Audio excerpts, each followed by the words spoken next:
It is Ryan Seacrest here. There was a recent social media trend which consisted of flying on a plane with no music, no movies, no entertainment. But a better trend would be going to ChumbaCasino.com. It's like having a mini social casino in your pocket. Chumba Casino has over 100 online casino-style games, all absolutely free. It's the most fun you can have online and on a plane. So grab your free welcome bonus now at ChumbaCasino.com. Sponsored by Chumba Casino. No purchase necessary. VGW Group. Void where prohibited by law. 18 plus terms and conditions apply.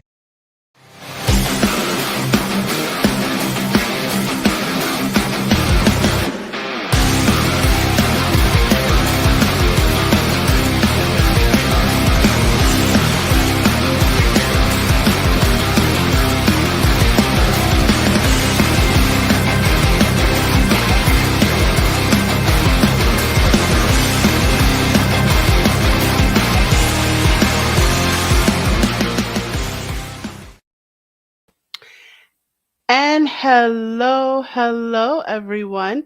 My name is Gabrielle. Welcome to a brand new episode of Hot Topics. If you are new to this web series, let me tell you what we are about. This is the web series where we like to talk that real talk. We like to talk about things that people don't really put out there, or we kind of keep it to ourselves and our small clicks. Well, we like to put all that stuff out there, and we like to talk about things that are steamy. This isn't the web series for celebrity gossip, so if you're looking for celebrity gossip, not here. So this is an educational web series, of course, and I have my guests talk about their life stories, or they talk about things that they are well versed in, and all of that is to educate you. So not only do we like to talk that real talk, but we like to educate as well. And we tend to focus on certain things. We tend to focus on financial literacy, or things in employment, or things in education. I have a whole series of episodes about living with disabilities, divorce. What else? I'm trying to think of it. What entrepreneurs are doing wrong, sales tips, all that. So we like to stay within a scope of things, but within those scope of things, we like to get down and dirty. So with that said, our topic for today is, how do I budget? Right? I know it's people are like, they need tips, they need the skills, they don't know how to handle their money, they're spending too much or spending too little.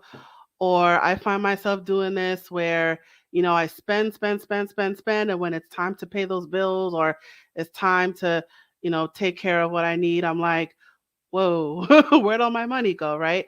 So if you've ever asked yourself, where did all my money go?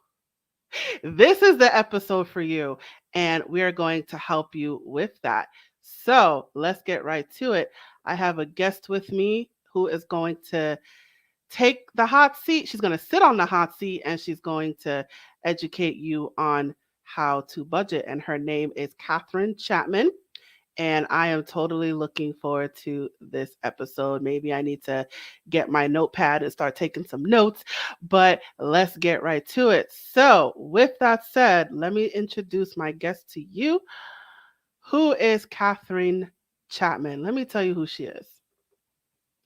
So, Katherine Chatmon is a paraplanner and financial wellness coach dedicated to assisting the working class. While Katherine spends her days working at a boutique wealth management firm, she spends her evenings and weekends teaching families financial literacy in hopes of increasing their financial capability. Her goal is to elevate people to the point where they are ready to build generational wealth. That is dope. Let's get right to it. Katherine, I'm going to bring you to the stage right now. How are you doing today? Good. How are you? Thanks for Awesome. having me. Yeah, awesome.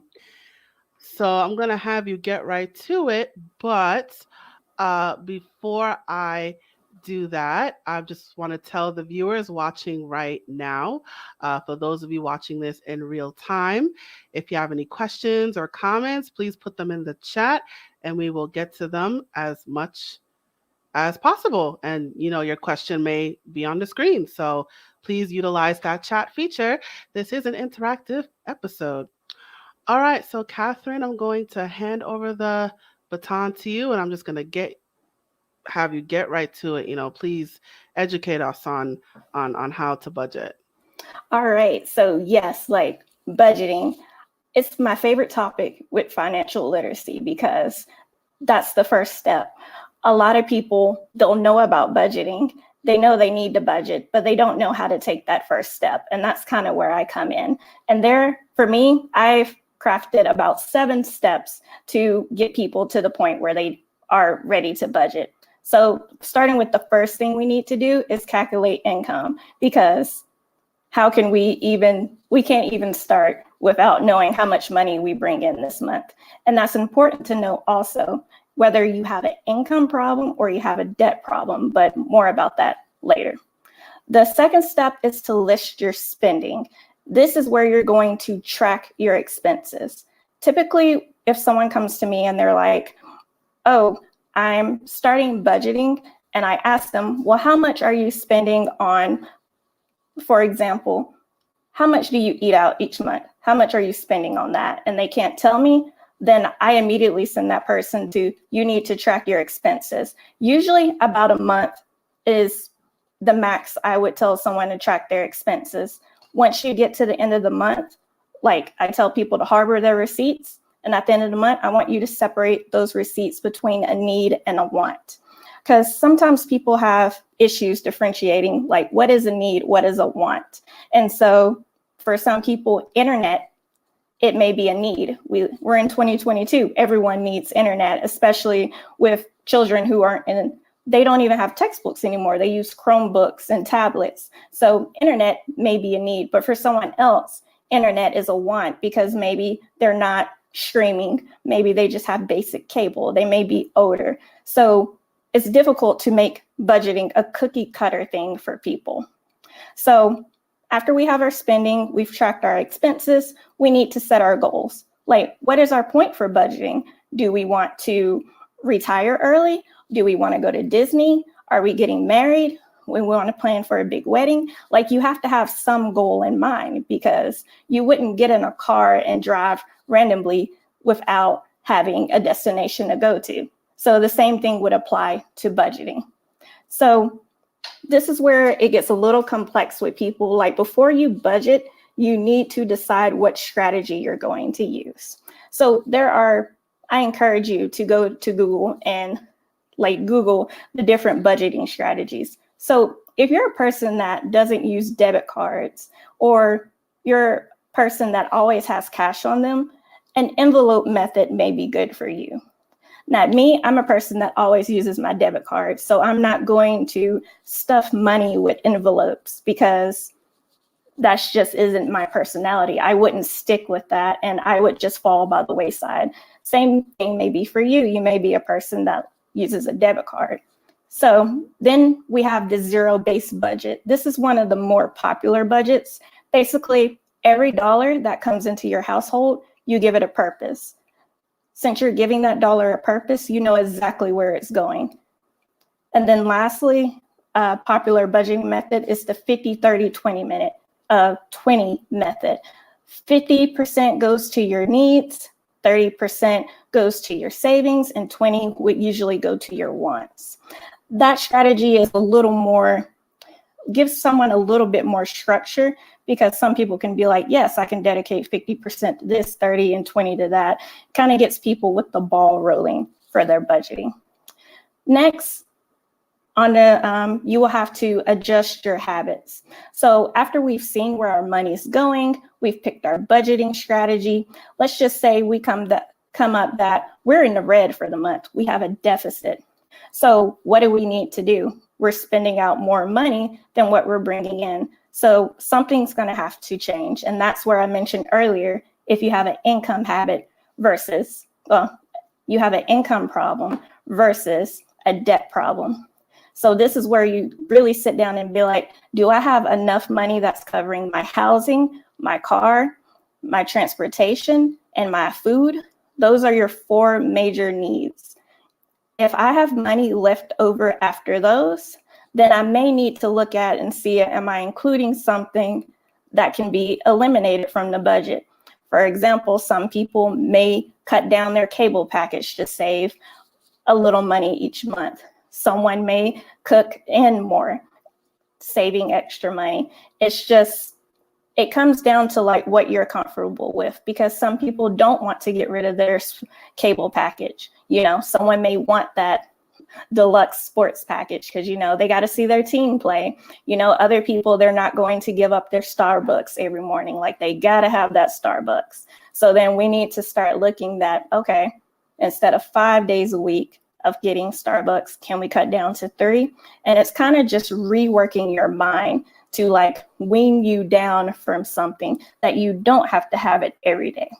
Hello, it is Ryan, and I was on a flight the other day playing one of my favorite social spin slot games on ChumbaCasino.com. I looked over at the person sitting next to me, and you know what they were doing? They were also playing Chumba Casino. Everybody's loving having fun with it. Chumba Casino is home to hundreds of casino-style games that you can play for free anytime, anywhere. So sign up now at ChumbaCasino.com to claim your free welcome bonus. That's ChumbaCasino.com and live the Chumba life. Sponsored by Chumba Casino. No purchase necessary. VGW Group. Void where prohibited by law. 18 plus. Terms and conditions apply. Next, automate savings and bills. Warren Buffett is like one of the best financial masterminds that we have in this generation. And he has a saying that I constantly think about, is that don't spend and then save. Spend what's left after saving. And I think that's just so important, because I think a lot of people will just be like, oh, spend throughout the month. And then it comes to pay bills, they're like, oh my gosh, where did my money go? And then you haven't built up to the point where you have extra cash and savings for like emergencies or anything that happens, or an unexpected bill shows up. Like, we got to get that savings down. And then lastly, step 7 is to track your progress. I think a lot of issues with budgeting is that people think that I'm going to do this tomorrow, I'm going to do this next month, when it is a process. You're not going to, if you're at the point where you're spending $250 eating out each month, it's unreasonable for you to be like, okay, I'm only going to spend $100 next month, because what's going to happen? Your friends are going to text you, hey, do you want to go out to eat? Like, you're probably not at the point where you'd be like, oh no, it's not in my budget. Like, your friends would probably laugh at you if you were like, you got a budget? So it's just important to know that your budget, it can change. Like, it's not going to be set in stone. And that's a good thing, so that's why a lot of people, may only budget for 2 weeks at a time. They get paid bi-weekly. Other people will budget out for a month each time. So I'm going to switch into a few issues that I see when people start budgets. The first thing, number 1 issue, is that people, they only track and they do not budget. What I mean about that is that they'll say, oh, I spent this much this month, but they're not doing anything to reduce that amount. So for example, you spent $300 on shopping. Okay, so you need more funds for like whatever, maybe you're going on a trip to Miami with your friends. So you're like, okay, I'm going to cut down my spending budget, but you don't actually do anything about it. You just write it down that you spent $300. Then the next month, come to find out that, oh, you spent $300 again. So another issue I see is that people forget about miscellaneous expenses. Like if you have a pet, or even annual expenses. Like, for example, it may be time to renew your car tags. You may have forgotten that. Or, you got to renew your license every few years. Another thing, holidays, birthdays, like forgetting these can like just wreak havoc to your budget, because that's extra money that you may not have anticipated. That's leaving out. So yes, that's a few issues. That's the process that I use for budgeting. And if anyone has any questions, I would be happy to answer them. Thank you. Thank you for sharing. So let's start with the obvious. What what is so difficult about budgeting? What is it about budgeting that is such a roadblock for some people? The main thing I have seen is that our brains are not wired to budget. We are creatures of emotion. So if we see something that we like, we're not really rational about the price tag, especially if we have the money sitting in our checking account. So that's why a lot of people, they will move money into savings first. It's also, I've seen with people who have more of they have financial issues that they are actively seeing a therapist about. Sometimes they have to have a separate savings account that doesn't even have a debit card attached to it. Like the only way they can move money back and forth is through using electronic transfer, which takes about 2 days.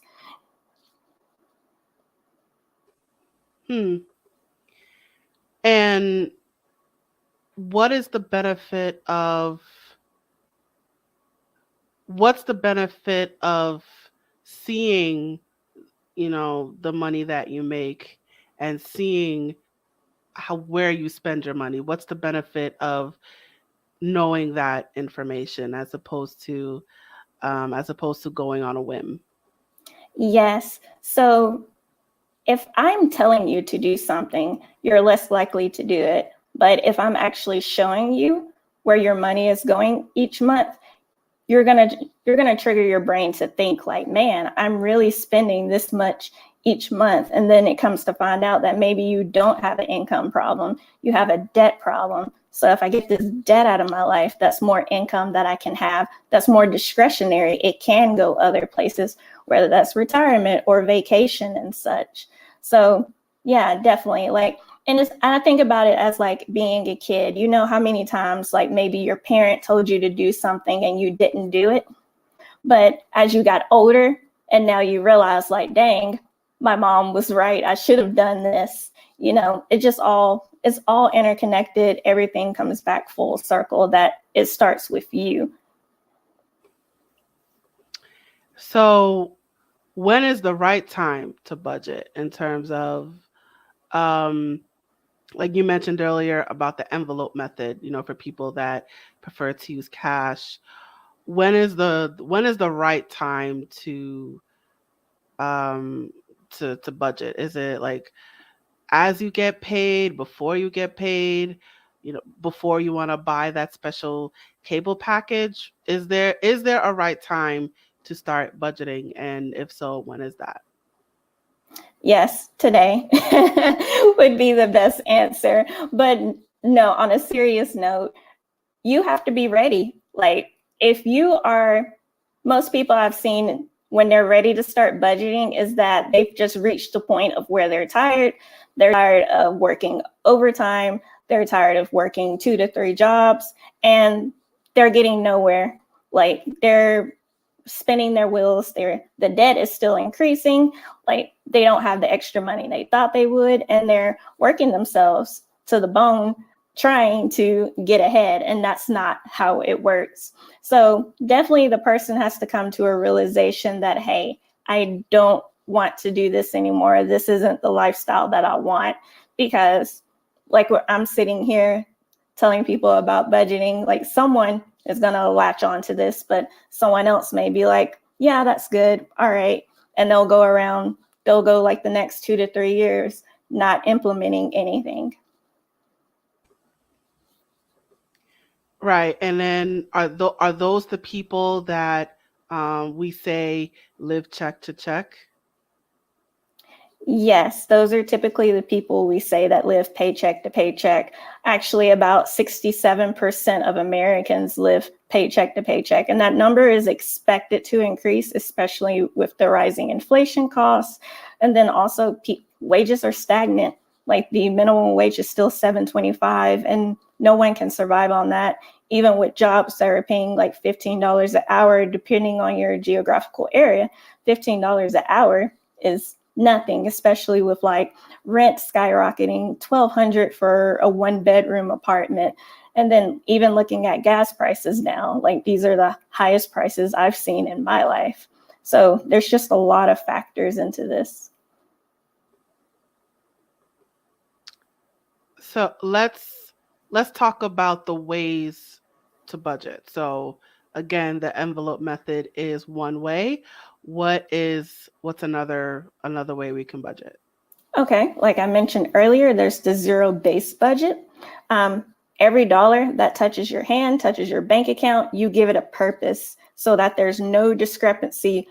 You cannot say, where did my money go with a zero-based budget? Because you have allocated every dollar to something, whether it was a savings, whether you dedicated it to food. Like the goal of zero-based budgeting is that you're left with $0 at the end of the month because it's already somewhere else. Then there's also the 50-30-20 method. And sometimes that number changes depending on the person. It doesn't have to be 50-30-20, but usually it's 50% for your needs, 30% for your 30% for savings, and 20% for your wants.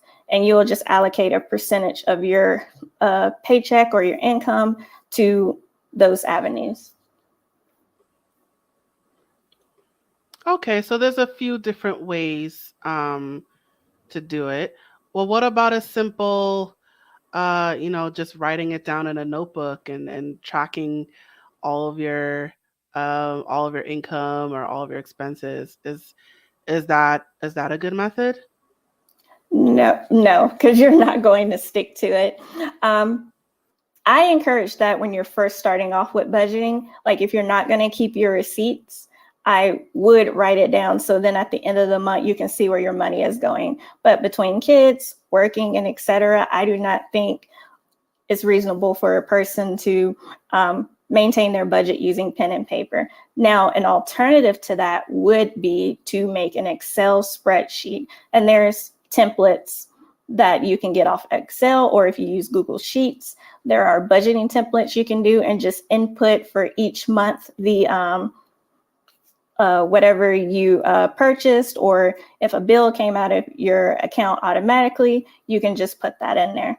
Now, for me, I use an Excel spreadsheet, but I also have an app that will pull in all of my transactions from my checking account, and it puts it in the spreadsheet for me. So then the only thing I have to do is categorize it. So you're technologically savvy, pretty much. Yes. There's a lot of apps out there. I will throw in, there's an app for everything. There's an app that will budget for you.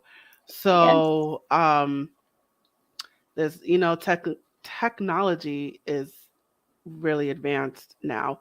So what is your feelings about apps, about computer programs, about these electrical devices that'll just do it for you and kind of take the burden away from what's the word? From doing things yourself, from human action, like having a computer do everything for you. What is your feelings on that? It's good when it works. So you have to be careful also, because on some of these apps, they can be a bit malicious because, they're charging you $100 and something a year just for the budgeting features. And then it may just track your expenses. It may not even budget for you.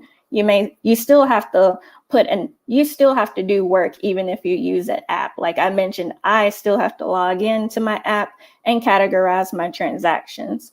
While there's some apps, they'll just put a long list of all your transactions for the month, and it'll just tell you that, hey, you brought in $3,000, you spent $4,000, you're negative $1,000, and that's all it does. And that app will be like $126 a year.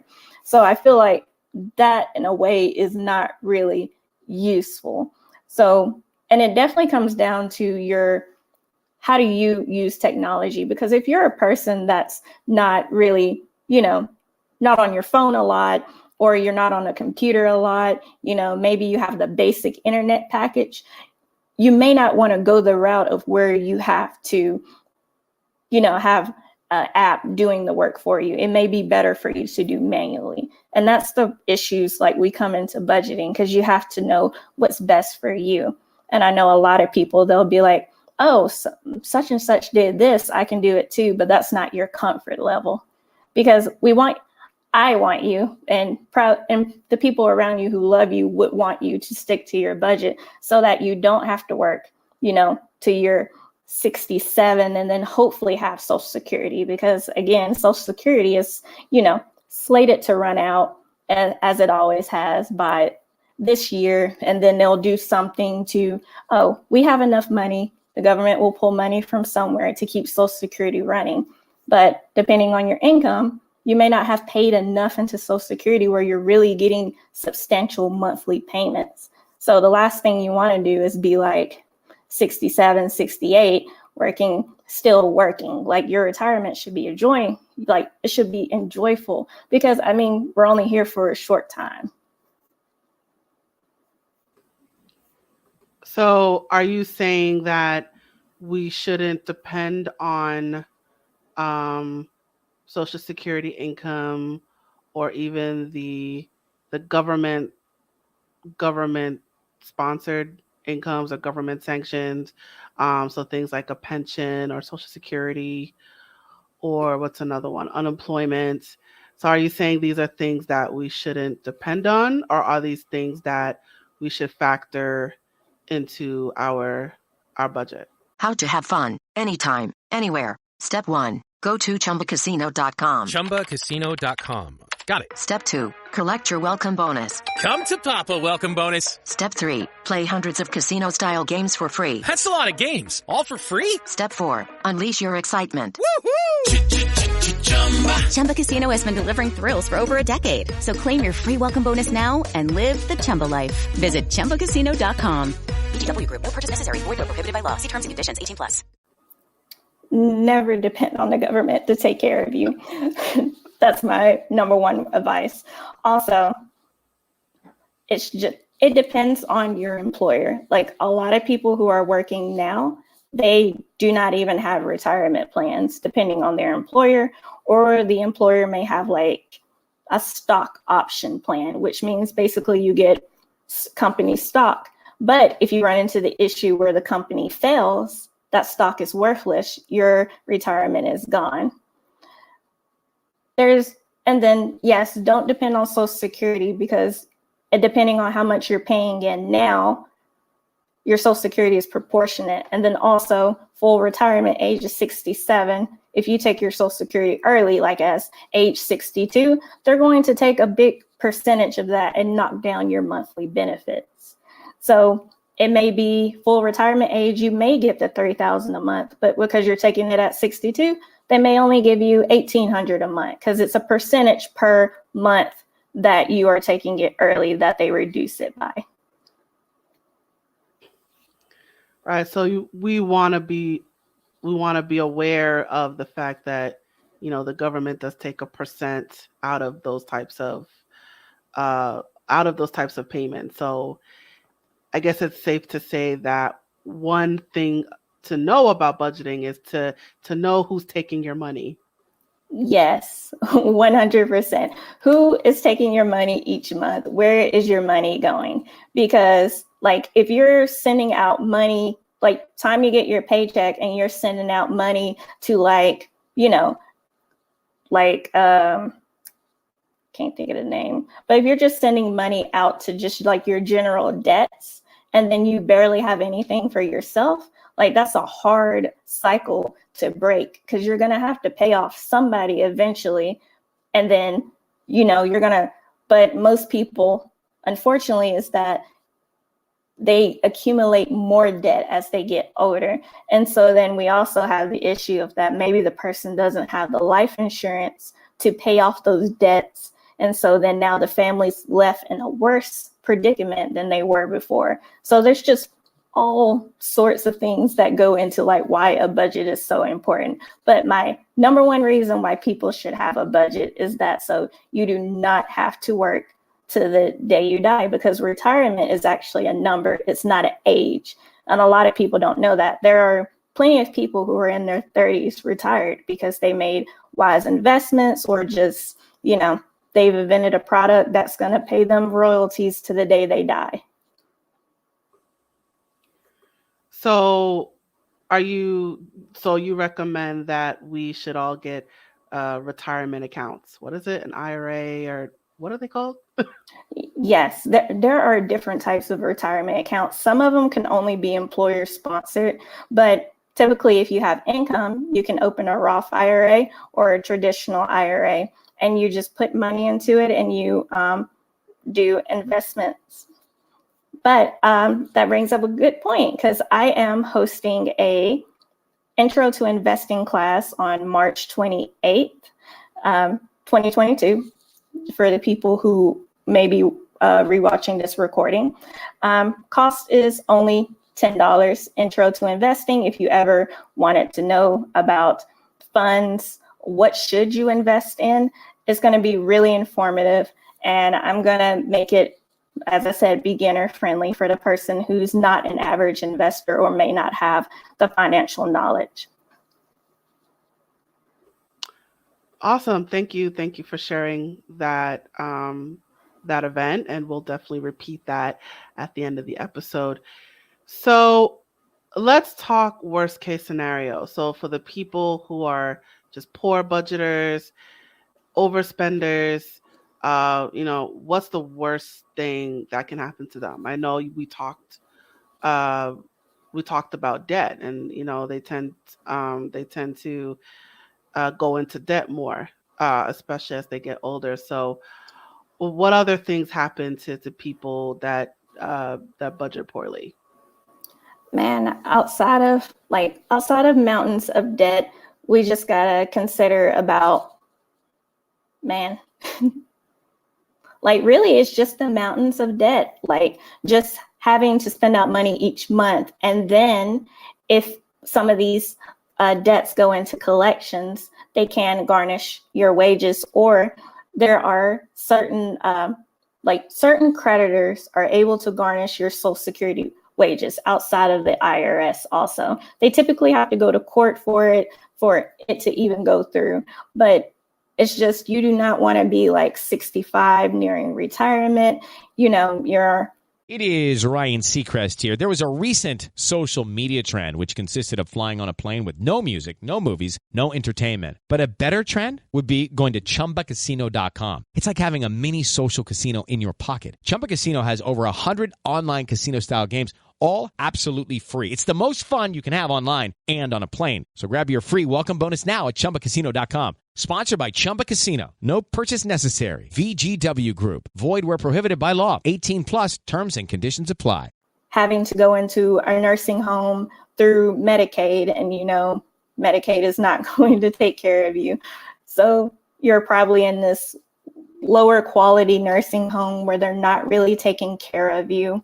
Then also, not having anything for your kids. Like, that also would hurt my feelings that I'm not able to give them a better position than what I grew up in, because each generation should be able to give the next generation something so that they can, build up, a generational wealth. Yes, let's talk more about that. Tell us more about generational wealth, what that is, how that works, why it's important, all that jazz. Okay, so yes, like we mentioned earlier, I work for a wealth management firm.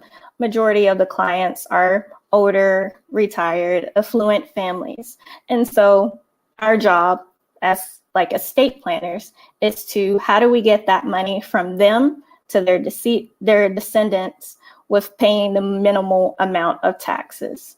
So, and I've learned a lot about all the tricks and techniques that you can do to avoid, like to give money to someone else without having to pay Uncle Sam his share, because as we know, Uncle Sam always wants his cut in everything. So, but for certain people, they don't even have the like money to even give to the next generation. Like we don't have, especially like in the people of color space, we don't have the assets, we don't have the money to give to our children and such. And I see such a big wealth gap between like where I work during the day and then what I'm trying to do to help the working class. So definitely, like that's my goal, is to get people of the working class up to where we can have assets and generational wealth. So then they are to the point where they can pass it on to the next generation. So that leads me to my next question then, is the importance of knowing the income that comes in, knowing the expenses that goes out. Is it more important for the working class to do that as opposed to someone in the upper class? And I would say no, because there are plenty of people that make over $100,000 a year and they're still struggling. It doesn't really matter your economic class. It really depends on how much money you're spending out. There are people who make $725, but they have more in investments than I do, because they have sat down, they've budgeted their money, they have determined that, you know what, like, yes, I'm going to be a janitor for the next 25 years, but after 25 years, I'm retired. And I'm sure there's a lot of people who would trade out in their 20s that, man, if I started when I was 20 doing this, like I could have already been retired if I know what I knew now. So we want to preserve our money in a way that will allow us to retire when we get older.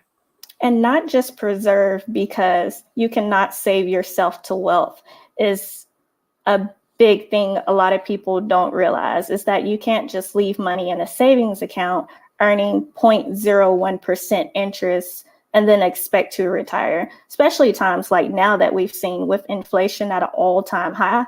Like your cash it's an asset that's losing value.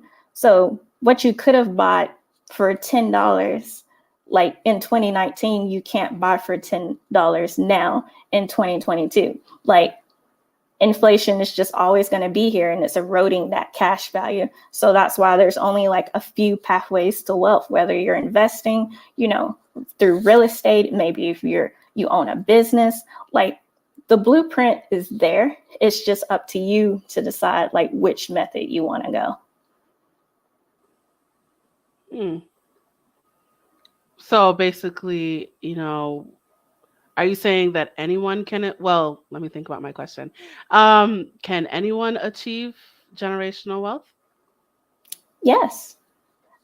And that's like the main point I want people to realize, that if you really buckle down and you sit and you get serious about your finances, you can be a millionaire. There are people who did not reach $1 million net worth until they were after their 50s, well into their 60s.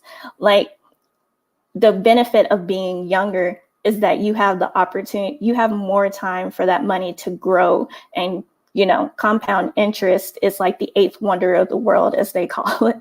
So yeah, it's just one of them things that people really need to like understand, that yes, you can build generational wealth. So let's bring it back a bit to the expenses. So okay.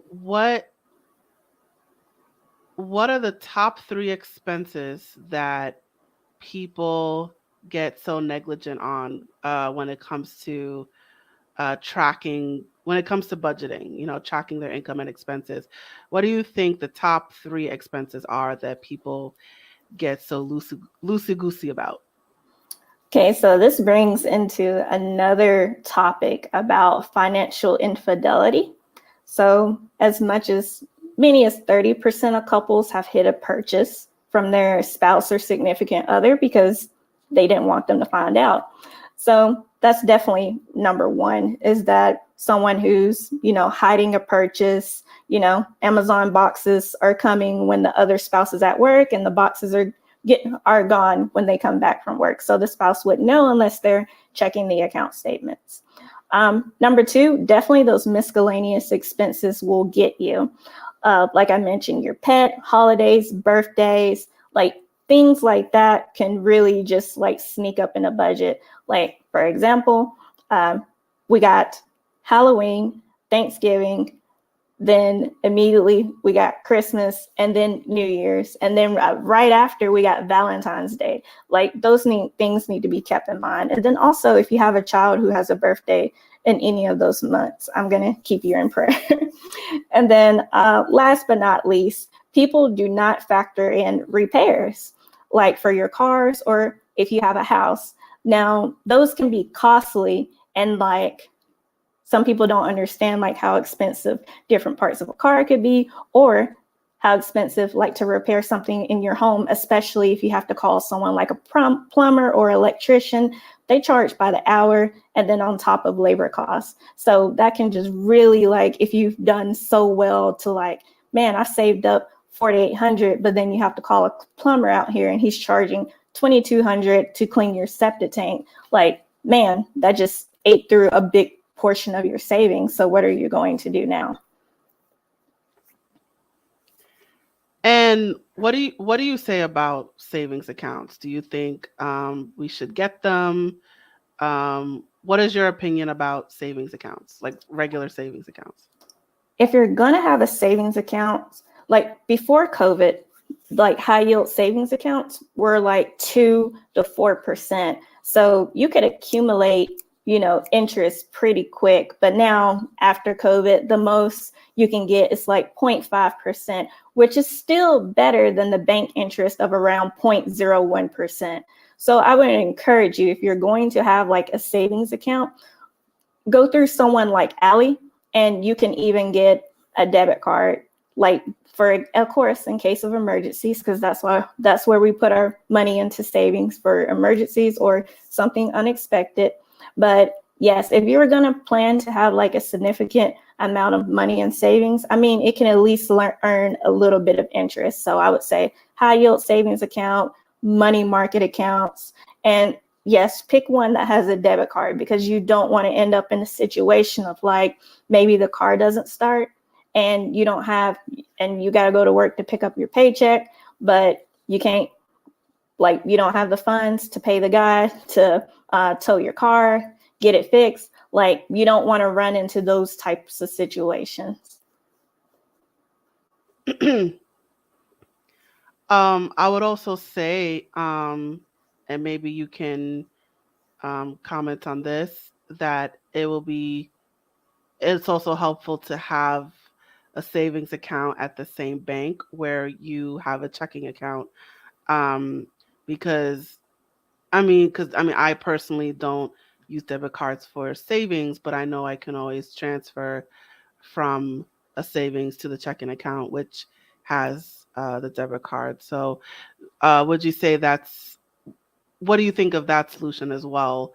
Like not having two separate. It is Ryan Seacrest here. There was a recent social media trend which consisted of flying on a plane with no music, no movies, no entertainment. But a better trend would be going to ChumbaCasino.com. It's like having a mini social casino in your pocket. Chumba Casino has over 100 online casino-style games, all absolutely free. It's the most fun you can have online and on a plane. So grab your free welcome bonus now at ChumbaCasino.com. Sponsored by Chumba Casino. No purchase necessary. VGW Group. Void where prohibited by law. 18 plus. Terms and conditions apply. Banks for each, but keeping it all under one bank where you can easily transfer between the accounts. And see, that depends on the person. Now, if you're a person that can put money in savings and not touch it, then yes, keep it at your regular bank for ease. But if you are a person that's like going to put money in savings and then 2 weeks later you're taking it out because you want to go buy some new boots or something, and you're really trying to get on the path to financial peace, you're kind of going to have to put yourself on punishment and put that money somewhere else.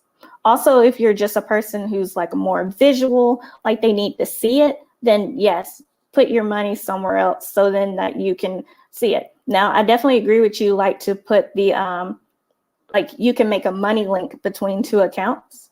And then that way, if you did absolutely need it, then you can send money over. But also, if you're the person who is just going to swipe that card like it's another debit card, then maybe don't get a debit card for that account. Maybe get a check, like in case of emergencies, or maybe just establish the money link where it takes 2 to 3 days for transfer. So then you know you will only use it like, dang, this is actual emergency. This isn't because I need money for like this one-time event.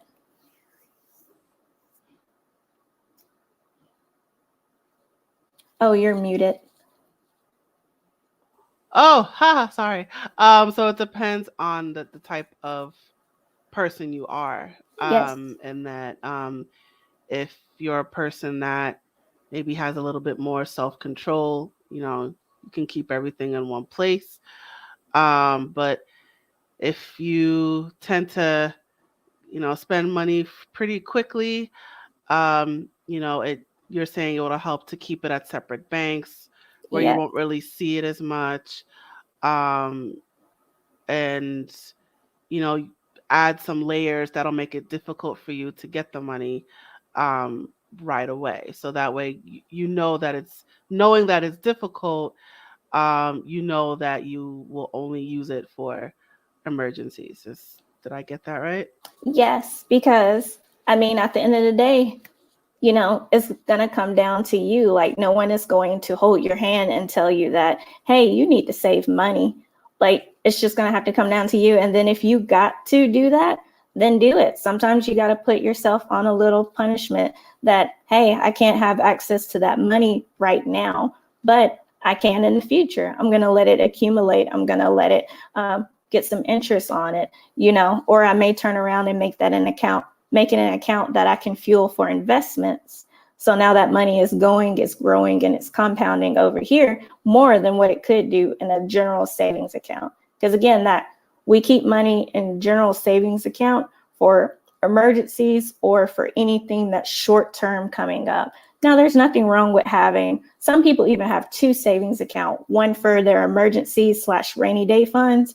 And then some people have like a short-term savings, like I said, going on vacation or, just any type of event that that's coming up short-term. Just start putting money back now, because you do not want to commingle your savings and your checkings. And that's another issue I see. People be like, oh, well, I have like 2,000 in my checking account and I'm putting at that to happen right after that. Something's going to happen, like you're going to blow a tire or someone slashed 2 of your tires, insurance doesn't want to cover it. Like, I think the main issue that we have is that people live too close to the edge. And so having these savings accounts and stuff would put like a buffer on that. Of course, that's definitely great advice. All right, so we're a little pressed for time, so we're gonna start winding down. So, do you have any final words of wisdom that you'd like to share, or any any words of advice that you'd like to impart to our viewers? Yes, one word of advice is that it's not going to change overnight. Like, you didn't get into debt overnight. It was a pattern of behavior. So, I mean, it's going to take time to like unwind that. It's going to take time to like get your footing. And I think a lot of people get so discouraged on their path because they're just like, I'm not going to do it. It's too much work.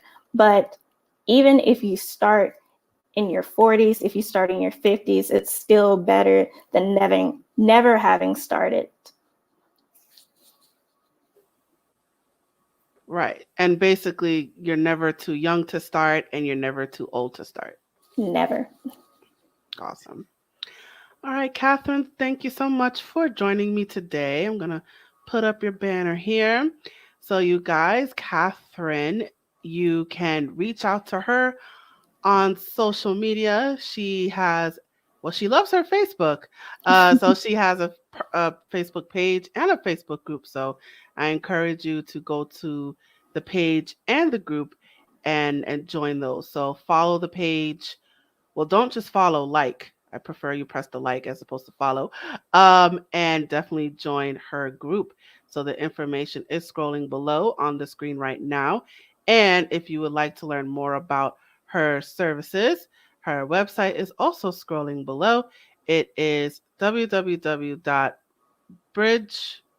but the 3 is the E, financialboutique.com. So I encourage you to go to her website and check out her Facebook page and Facebook group. Can you briefly go into your business? What do you do? What do you do for your clients? Yes. So Bridge Financial Boutique, we are a financial coaching firm. We help people eradicate debt and get them on the path to financial peace where they're ready to build generational wealth. We do that through bi-weekly coaching sessions. And then I also host once a month, I host a webinar on some random financial topic that I think a lot of people would benefit from. Also, I will be co-hosting a Defining Your Legacy live Facebook Live event starting on March 21st, 2022. It's going to be a 5-day challenge. And so I hope you will come out and listen to us talk about financial literacy and defining your legacy. Yes, awesome. Can you just, the 2 events that you said, can you just repeat those for the viewers? Yes. Okay. There is one event on March 21st. It's a 5-day challenge of defining your legacy. Then on March 28th, I will be hosting a beginner-friendly intro to vesting. It's links to get your tickets are on my website, and that event is only $10. The event on March 21st, that one is free. It's just a Facebook challenge over 5 days. All right, and there you have it. So I encourage you to attend both of those events. The information is on her website. I'm just going to put that up again real quick. So her website is scrolling below. So if you want to go to those events, I encourage you to go to her website and sign up. Sign up, sign up, sign up. Do it now. Do it now. Okay, great. All right, Katherine, thank you so much for joining me today. It was a pleasure having you. Thanks for having me. Great. So I'm going to place you backstage. And it is just you and me, guys. So let me put up my banner. And we have reached the conclusion of our episode. Thank you so much for joining us today. Wherever you are watching this episode right now, whatever platform that is, please follow us.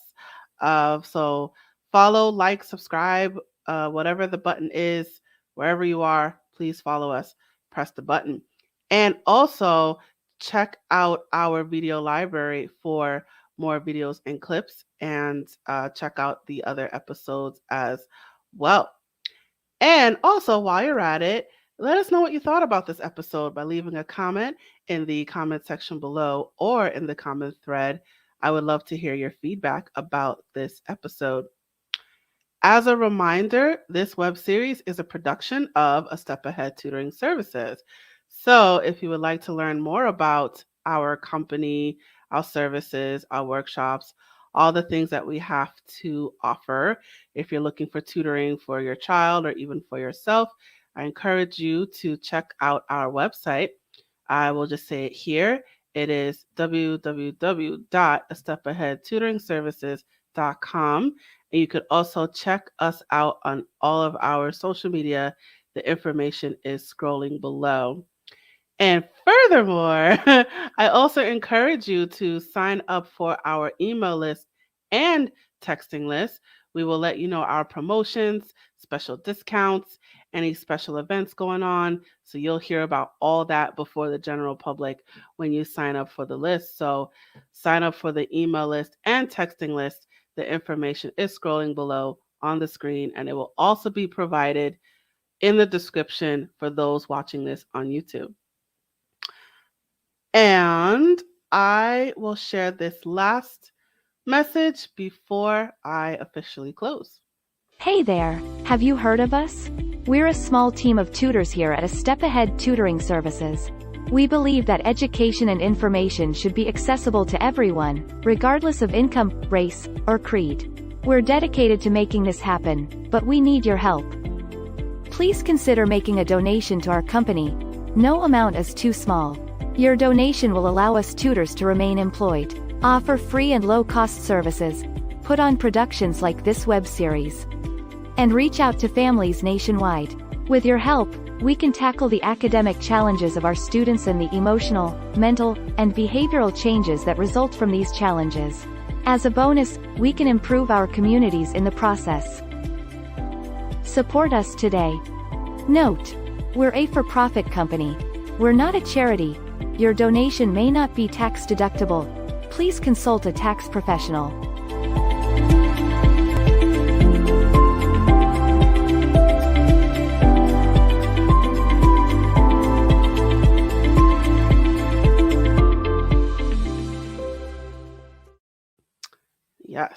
Yes.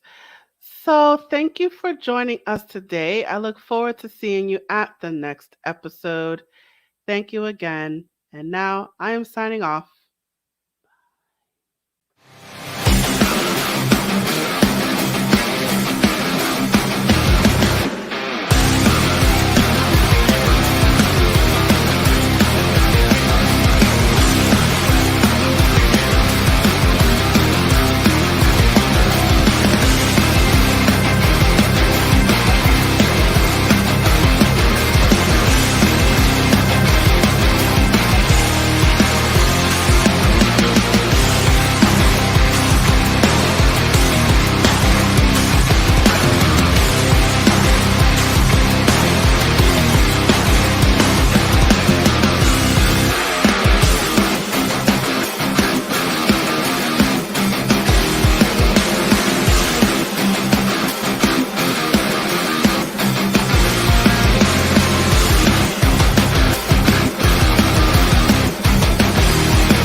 Hey, it's Ryan Seacrest. Life comes at you fast, which is why it's important to find some time to relax. A little you time. Enter Chumba Casino. With no download required, you can jump on anytime, anywhere for the chance to redeem some serious prizes. So treat yourself with Chumba Casino and play over 100 online casino-style games, all for free. Go to ChumbaCasino.com to collect your free welcome bonus. Sponsored by Chumba Casino. No purchase necessary. VGW Group. Void where prohibited by law. 18 plus terms and conditions apply.